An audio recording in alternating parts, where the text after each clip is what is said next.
la BRB ici a opté pour donc en sorte communiquer au public qu'il peut y avoir des cas de vol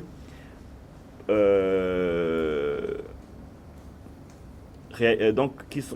sont effectués donc, par des personnes qui se font passer pour je dirais des personnes qui ont mis en place Ibirimba, donc des tontines. Vous connaissez bien que au niveau donc de la population, il peut y avoir un cadre restreint des personnes qui se mettent ensemble, 5 ou 10 personnes qui se mettent ensemble pour en soi s'entraider en faisant des cotisations, quitte par la suite à se donner entre eux de petits crédits. Je pense que c'est ça que nous connaissons comme étant appelé communément Ibirimba. Mais ce que nous mentionnons ici comme étant des cas de fraude, ce sont des cas où il y a des organisateurs qui, en soi en prétendant organiser des sociétés sous forme de Ibirimba, exigent des cotisations et des personnes que vous devez recruter. Au fur et à mesure, donc, réellement, donc, au début, il y a des personnes qui bénéficient et reçoivent les fonds. Mais à un certain stade où ces organisateurs ne parviennent plus à avoir de nouveaux membres et ne parviennent plus à avoir des fonds pour pouvoir intéresser ceux qui ont amené donc de nouveaux membres, ils disparaissent. D'où donc en soi donc les individus, certains individus donc in fine perdent donc tout leur capital.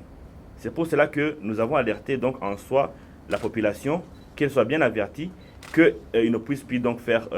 objet donc de vol. Ceux qui ont été déjà volés malheureusement,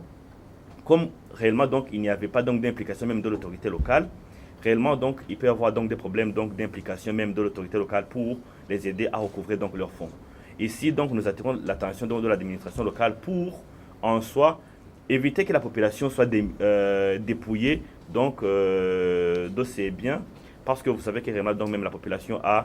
peut avoir donc des moyens qui sont plutôt limités et que ces moyens devraient être orientés vers des institutions formelles dûment autorisées par la Banque centrale pour effectuer les opérations donc d'intermédiation financière. Effectivement, nous avons mentionné spécifiquement qu'il y a donc des cas de vol qui se produisent sur les plateformes EcoCash et Lumicash. Et pour limiter donc, pour arrêter donc ces infractions, nous avons donné des instructions aux sociétés qui exploitent ces plateformes, c'est-à-dire les sociétés Cassava Fintech qui exploitent EcoCash et Lumicash qui exploite donc la plateforme donc Lumicash. C'était pour également donc bien mettre en garde donc ces sociétés que réellement il y a des agents ou bien des personnes qui ont bénéficié de ces plateformes, parce que une personne peut ouvrir donc une plateforme sans pour autant que la société soit informée, je dirais, les services qui seront offerts par cet individu. Donc nous avons alerté ces sociétés pour faire encore preuve de plus de prudence